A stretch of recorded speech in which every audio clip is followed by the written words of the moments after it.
இன்னைக்கு வந்து பாத்தீங்கன்னா கிட்டத்தட்ட 1.25 வருஷம்க்கு அப்புறம் வரப்போகுது விட போறோம் அப்படின்னு சொல்லிட்டு இருந்தேன். தமிழ்நாடு தாலுக்கு எஸ்ஐ வேலை வாய்ப்புகள், அதாவது சப் இன்ஸ்பெக்டர் வேலை வாய்ப்புகள் சரியா 1299 வேகன்சிஸ் வந்து அறிவிப்பு விட்டாச்சு. சோ இதை வந்து ஏஆர் தாலுக், ஏஆர்னா என்ன, தாலுக்னா என்ன நிறைய பேருக்கு டவுட் இருக்கும். அதை பத்தின டீடைல்ஸும் சொல்லிடுறேன். அதே மாதிரிக்கு இந்த வேலைகளுக்கு அப்ளை பண்ணக்கூடிய கடைசி தேதி அடுத்த மாசம் முன்னேறம் சரியா மே 3ஆம் தேதி வரைக்கும் டைமிங் அப்படின்னு கொடுக்கப்பட்டிருக்கு. 18 வயசுல இருந்து 45 வயசுக்குள்ள இருக்கக்கூடியவங்க அப்ளை பண்ணிக்கலாம். நீங்க ட்ரைனிங் சென்னையில இருக்கக்கூடிய போலீஸ் இன்ஸ்டிடியூட் ஆஃப் அகாடமில தான் நீங்க வந்து பாத்தீங்கன்னா ஃபர்ஸ்ட் அட்டென்ட் பண்ணணும். 12 மாசங்கள் சரியா ஒரு வருஷம். அதுக்கப்புறம் 6 மந்த் ஆஃப்டர் ஸ்டேஷன் டியூட்டி வந்து போடுவாங்க. அதுக்கப்புறம் வந்து பாத்தீங்கன்னா நீங்க கம்ப்ளீட் பண்ணதுக்கு அப்புறம் 57,000 இருந்து உங்களுக்கு வந்து சேலரி அப்படி வந்து இன்க்ரீஸ் ஆகிட்டே போகும். சோ இதுல உங்களுக்கு சொல்லவே வேணாம், ஃபுட்டா இருக்கட்டும், அகாமடேஷனா இருக்கட்டும், டிராவல் அலோன்ஸ் பிளஸ் உங்களுக்கு தேவையான குவார்டர்ஸ் எல்லாமே உங்களுக்கு தரப்பட்டுரும். இதெல்லாம் நான் உங்களுக்கு சொல்லி தரணும் அவசியமே கிடையாது, எல்லாருக்குமே தெரியும். ஓகேங்களா? ஓகே, இன்னைக்கு இந்த ஒரு வேலை வாய்ப்புகள்ல யார் யார் எப்படி விண்ணப்பிக்கலாம், சோ இதுக்கான அடிப்படை தகுதிகள்லாம் வந்து என்னென்ன அப்படின்னு எல்லாத்தையுமே வந்து பார்க்கலாம். அப்ளை பண்ணக்கூடிய லிங்க் இந்த வீடியோக்கு கீழே டிஸ்கிரிப்ஷன்ல ஃபர்ஸ்ட் கமெண்ட்லயும் கொடுத்திருக்கேன். சோ முடிஞ்ச அளவுக்கு இது ஒரு கனவா நிறைய பேர் வச்சிருப்பீங்க, கண்டிப்பா எனக்கு தெரியும். சோ அந்த கனவை நனவாக்குறதுக்கான ஒரு கரெக்டான டைமிங் அப்படின்றத இப்ப விட்டுட்டாங்க. சோ கண்டிப்பா நிறைய பேருமே ட்ரை பண்ணுங்க. இன்கேஸ் டவுட் இருக்கு அப்படின்னா கண்டிப்பா கமெண்டும் பண்ணுங்க, கண்டிப்பா ரிப்ளையும் பண்றேன். ஓகே, இப்போ இந்த வேலைகளுக்கு அப்ளை பண்ணக்கூடிய டீடைல்ஸ் எல்லாம் என்ன ஏதுன்னு பாக்கலாமா? வாங்க. தான் வந்து பாத்தீங்கன்னா இப்போ இந்த தமிழ்நாடோட யூனிஃபார்ம் சர்வீஸ் ரெக்ரூட்மெண்ட் போர்ட்ல இருந்து விட்டிருக்கக்கூடிய ஒரு பக்காவான சூப்பரான வேலை வாய்ப்புகள் தான். இதுதான் இந்த 2025க்கு விட்டிருக்கக்கூடிய மொதல் நோட்டிபிகேஷன். அதே நமக்கு மென்ஷன் பண்ணிருக்காங்க.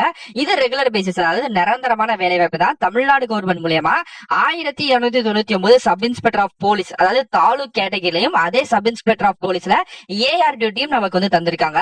இதுக்கான ஜாப் லொகேஷன் நம்ம தமிழ்நாடு தான். நீங்க நல்ல ஒரு மார்க் எடுக்கிறீங்க அப்படின்னா உங்க சொந்த ஊர்ல வேலைகள் கிடைக்கிறதுக்கான வாய்ப்புகள் நிறைய இருக்கு. உங்க மார்க்கை பேஸ் பண்ணி மட்டும் தான் லொகேஷன்ஸும் கூட. ஓகேங்களா? அதை நீங்க வந்து பாத்துக்கோங்க.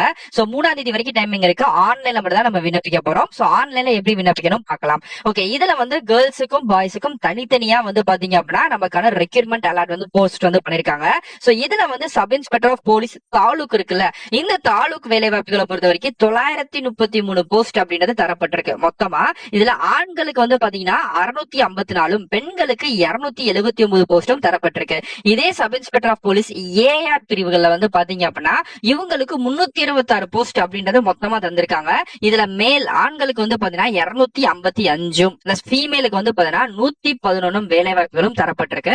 ஓவராலா ரெண்டும் சேர்த்து 1299. சோ கேர்ள்ஸ் பாய்ஸ் ரெண்டு பேருமே விண்ணப்பிச்சுக்கலாம். சோ பாத்துக்கோங்க. ஓகே, நெக்ஸ்ட் இதுக்கான education qualification. So education qualifications பொறுத்த வரைக்கும் நீங்க ஏதோ ஒரு டிகிரிங்க, அது என்ன டிகிரியா வேணா இருக்கலாம். நீங்க வந்து 10th முடிச்சுட்டு 12th முடிச்சுட்டு இன்ஜினியர் முடிச்சாலும் ஓகே தான், இல்ல 10th முடிச்சு டிப்ளமோ முடிச்சுட்டு இன்ஜினியரோ இல்ல வேற ஏதாச்சும் முடிச்சாலும் ஓகே தான், இல்ல நீங்க 10th முடிச்சுட்டு 12th முடிச்சுட்டு ஆர்ட்ஸ் முடிச்சாலும் ஓகே தான். ரொம்ப குழப்பத்துல அந்த பேட்டர்ன் தான் இங்க வந்து போட்டிருக்காங்க. சோ ஆல்மோஸ்ட் நீங்க யாரா இருந்தாலும் அப்ளை பண்ணிக்கலாம். நான் வெறும் டிப்ளமோ மட்டும் தான் முடிச்சிருக்கேன்னா அப்ளை பண்ண முடியாது. நீங்க டிப்ளமோ பேட்டர்ன் முடிச்சுட்டு அதுக்கப்புறம் ஏதோ ஒரு டிகிரி முடிச்சிருக்கீங்க அப்படின்னா அதை ஐ மீன் கம்ப்ளீட் வந்து பண்ணிருக்கீங்க அப்படின்னா நீங்க இந்த வேலைகளுக்கு அப்ளை வந்து பண்ணிக்கலாம் அப்படின்ற மாதிரி சொல்லியிருக்காங்க. சோ நீங்க இந்த கரஸ்ல எல்லாம் படிச்சிருப்பாங்களா, அவங்க இந்த பேட்டர்னுக்கு நாட் எலிஜிபிள் அப்படின்ற மாதிரி சொல்லியிருக்காங்க. சோ நான் ஆல்ரெடி நிறைய விஷயங்களும் சொல்றேன்னா, கரஸ்ல படிக்கிற நிறைய பேரை வந்து நிறைய பிரைவேட் ஜாப்ஸ்ல அங்கீகரிக்கிறது இல்ல.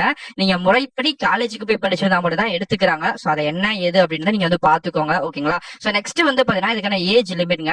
ஏஜ் லிமிட்டை பொறுத்த வரைக்கும் பாத்தீங்கன்னா நார்மலா பொதுவா 20 வயசுல இருந்து 30 வயசுக்குள்ள இருக்கக்கூடியவங்க அப்ளை பண்ணிக்கலாம். இது வந்து பொதுவானது. இதுக்கப்புறம் வந்து பாத்தீங்கன்னா கம்யூனிட்டி பிரிவுகள்ல அடிப்படையில நமக்கு விஷயங்கள் கொடுத்திருக்காங்க. நீங்க பிசி, அதாவது பேக்வர்ட் கிளாஸ், அதே மணிக்கு பிசில பிசிஎம் வருவாங்க, முஸ்லிம்ஸ் வருவாங்கல்ல அவங்க.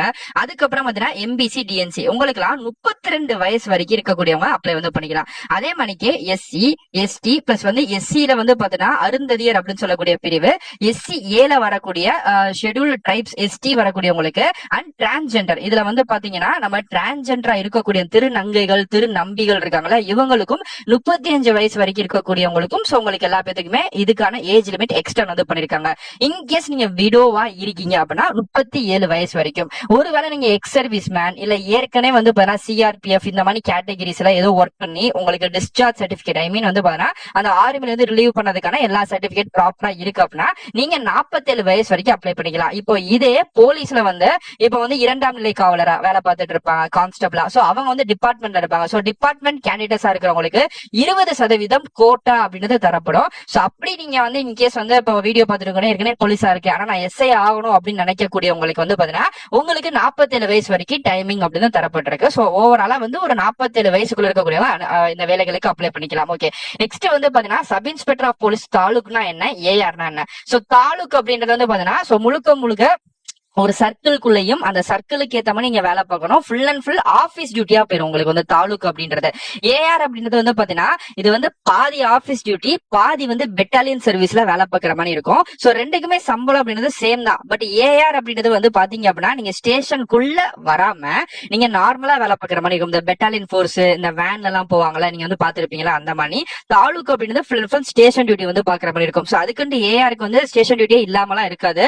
ஒரு 50-50 கேட்டகரிஸ் வந்து இருக்கும். பட் போலீஸ் தாலுக் அப்படின்னு சொல்லக்கூடிய உங்களுக்கு வந்து பாத்தீங்கன்னா 100% வந்து பாத்தீங்க அப்படின்னா உங்களுக்கு வந்து ஸ்டேஷன் டியூட்டியா மட்டும் தான் இருக்கும். சோ ஸ்டேஷனை ஃபுல் அண்ட் ஃபுல் கவர் பண்ணிக்கிற மாதிரி தான் இருக்கும். சோ ரெண்டுக்கும் பெரிய வித்தியாசம் அப்படின்னு கேட்டீங்கன்னா ஏஆர்ல கொஞ்சம் நீங்க அப்பப்ப வெளியே வந்துக்கலாம், வெளியே போய் நீங்க வேலை பார்க்குற மாதிரி இருக்கும். பட் தாலுக் அப்படின்றதுல ஃபுல் ஃபுல் ஸ்டேஷன்ல நீங்க வேலை பார்க்குற மாதிரி இருக்கும். இதுதான் டிஃபரன்ஸ். பட் ரெண்டுக்குமே சம்பளம் சேம் தான், போஸ்டிங் அண்ட் வந்து லெவல் எல்லாமே சேம் தான். அண்ட் நேம் மட்டும் தான் வேற சேஞ்ச் ஆகுமே தவிர்த்து மற்றபடி பெரிய மாற்றங்கள் அப்படிலாம் எதுவுமே கிடையாது. ஓகே, சோ இந்த ஒரு எக்ஸாம் வந்து பாத்தீங்கன்னா நீங்க தமிழ்ல எழுதிக்கலாம், ஒரு பிரச்சனையும் கிடையவே கிடையாது. தமிழ்நாடு எக்ஸாம்னால நீங்க தமிழ்ல எழுதிக்கலாம். சோ மொத்தம் வந்து பாத்தீங்கன்னா phase 1 phase 2 அப்படின்ற 2 கேட்டகரியில வைப்பாங்க. அதுக்கப்புறம் வந்து பாத்தீங்கன்னா பிசிக்கல் டெஸ்ட் இருக்கும், அதுக்கப்புறம் மெடிக்கல் டெஸ்ட் இருக்கும், சர்டிபிகேட் வெரிஃபிகேஷன், ஃபைனலா வந்து பாத்தீங்கன்னா வைவ் ஆஃப் வாய்ஸ் அப்படின்னு இருக்கும். மொத்தம் இந்த 7 பொசிஷன், இந்த 7 விஷயங்களை நீங்க தாண்டிட்டீங்க அப்படின்னா இந்த வேலைகளுக்கு நீங்க செலக்ட். ஓகே, நான் செலக்ட் ஆயிட்டேன். சோ செலக்ட் ஆனதுக்கு அப்புறம் எப்படி எனக்கான ஐ மீன் இது வந்து இருக்கும்னா செலக்ட் ஆனதுக்கு அப்புறம் 12 மாசங்கள் நீங்க வந்து பாத்தீங்கன்னா தமிழ்நாடு யூனிஃபார்ம் சர்வீஸோட அகாடமி இருக்குல்ல, அந்த அகாடமில போயிட்டு நீங்க 12 மாசம் ட்ரைனிங் எடுக்கணும். ட்ரைனிங்ல உங்களுக்கு 36,000 ரூபாய் சம்பளம் அப்படின்னு தந்துருவாங்க.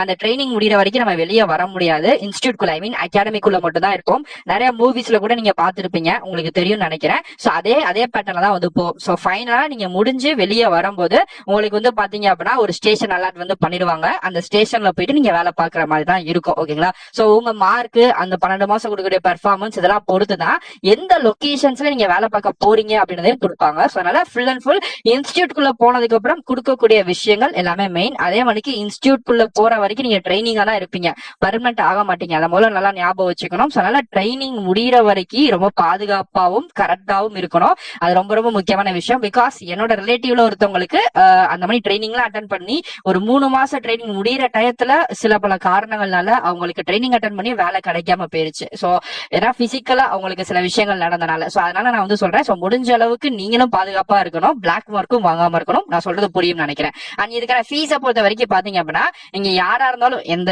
கம்யூனிட்டி அந்த மாதிரி கேர்ள்ஸ் பாய்ஸ் எதுவுமே சொல்லல, 500 ரூபாய் உங்களுக்கு ஃபீஸ் அப்படின்னு சொல்லிட்டாங்க. ஒருவேளை நீங்க டிபார்ட்மெண்ட் இப்ப போலீஸா இருக்கிறவங்களுக்கு மட்டும் 1000 ரூபாய் ஃபீஸ். ஏன்னா அவங்க 2 எக்ஸாம் வந்து எழுதுவாங்க. கோட்டா பிரிவுல வரக்கூடிய ஒரு எக்ஸாம் எழுதுவாங்க, பொதுவான வரக்கூடிய எக்ஸாம் எழுதுவாங்க. அதனால both open quota and department quota அப்படின்னு சொல்லக்கூடியனால அவங்களுக்கு 1000 ரூபாய் ஃபீஸ். நம்ம சிங்கிளா ஒரே ஒரு எக்ஸாம் தான் எழுத போறோம்னால நமக்கு 500 ரூபாய் ஃபீஸ் அப்படின்ற மாதிரி சொல்லிட்டாங்க. சோ இதுதான் இதுக்கான அபிஷியல் டீடைல்ங்க. சோ இப்போ இந்த வேலைகளுக்கு அப்ளை பண்ணக்கூடிய நோட்டீஸ் ஐ மீன் அபிஷியல் வெப்சைட் வந்து இதுதான். இதுலதான் நமக்கான எல்லா டீடைலுமே கொடுத்திருக்காங்க.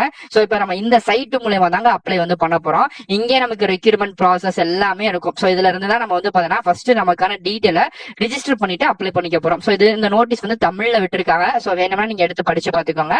ஓகே, இப்போ இந்த ஒரு வேலைகளுக்கு எப்படி ப்ரோ விண்ணப்பிக்கணும், எப்போ கேட்பாங்க அப்படின்னு வந்து பாத்தீங்கன்னா இந்த வேலைகளுக்கு டேட் வந்து வரக்கூடிய 7ஆம் தேதி. ஓகேங்களா, சோ இன்னைக்கு தேதி வந்து 4 ஆகுது. இன்னும் வந்து பாத்தீங்கன்னா ஒரு 3 நாள் பேலன்ஸ் இருக்கு, ஒரு 2 நாள் கூட வச்சுக்கலாம். 7ஆம் தேதி காலையில கரெக்டா 9 மணிக்கு வந்து பாத்தீங்கன்னா சைட் வந்து ஓபன் வந்து ஆயிரும். சோ இப்பயே எஸ்ஏ எக்ஸாமுக்கு எப்படி அப்ளை பண்ணணும்லாம் நீங்க ரெடி ஆயிக்கோங்க. மேபி ஓபன் பண்ணதுக்கு அப்புறம் எப்படி ப்ராப்பரா அப்ளை பண்ணணும்ன்றதுமே நான் ஒரு வீடியோ வந்து முடிஞ்ச அளவுக்கு போடுறேன். இல்ல எனக்கு வந்து அப்ளை பண்ணி பழக்கம் இல்லை அப்படின்னு நினைக்கிறவங்க உங்க வீட்டுக்கு பக்கத்துல இருக்கக்கூடிய இ சேவை மையமோ இல்ல நம்பிக்கையான ஜெராக்ஸ் ஷாப் ஏதாச்சும் இருக்கு அப்படின்னா முடிஞ்ச அளவுக்கு இ சேவை மையம் போயிருங்க, பெட்டரா இருக்கும். அங்க போயிட்டு நீங்க கொடுத்துருங்க. அப்ளை பண்ணக்கான சார்ஜஸும் அவங்க வாங்கிக்குவாங்க. ஸோ அப்ளை பண்றது எப்படி என்ன ஏதுன்னு உங்களுக்கே தெரியும். ஸோ அதை வச்சு நீங்க எப்பயும் போல அப்ளை வந்து பண்ணிக்கலாம். ரொம்ப போட்டு கூட நீங்க இது பண்ணிக்க வேண்டாம். ஏன்னா நீங்க தான் ஃபர்ஸ்ட் டைம் அப்ளை பண்ண போறீங்கன்னா அதுல சின்ன சின்ன ப்ராப்ளம்ஸும் இருக்கும். ஸோ அங்கன்னா உங்களுக்கு எல்லாமே தெரியும். ஸோ ரொம்ப போட்டு இழுத்துக்க வேண்டாம். நீங்க அங்க கூட போயிட்டு நீட்டா கொடுத்துருங்க. ஸோ அதுக்கான அமௌண்ட் சார்ஜஸ் அமௌண்ட்டையும் கொடுத்துருங்க. ஸோ நீட்டா உங்களே அப்ளை பண்ணி தந்துருவாங்க. ஸோ இதுதான் அதுக்கான விஷயங்கள். ஸோ இதுக்கான டீடைல்ஸ் எப்படி பண்ணணும் எல்லாமே நான் சொல்லிட்டேன். எக்ஸாம் ஓப்பன் ஆகட்டும். ஸோ இதுக்கு தேவையான ஸ்டடி மெட்டீரியல் நிறைய பேர் வந்து கேட்டிருந்தாங்க. ஆக்சுவலா நேற்று நைட்டே எல்லாம் பேருமே கேட்க ஆரம்பிச்சிட்டாங்க. ஆக்சுவலா இந்த நைட்டே வந்து விட்டுட்டாங்க நோட்டீஸ். ஸோ ஸ்டடி மெட்டீரியல் இருக்கு அப்படின்னா நான் அதையும் கண்டிப்பா ரெஃபர் வந்து பண்றேன். ஸோ கவலைப்பட வேணாம். ஸோ இதுதான் இதுக்கான டீடைலுங்க. எல்லாத்தையும் சொல்லிட்டேன். வேற டவுட் இருக்கு அப்படின்னா கண்டிப்பா கமெண்ட் பண்ணுங்க. கண்டிப்பா ரிப்ளை பண்றேன்.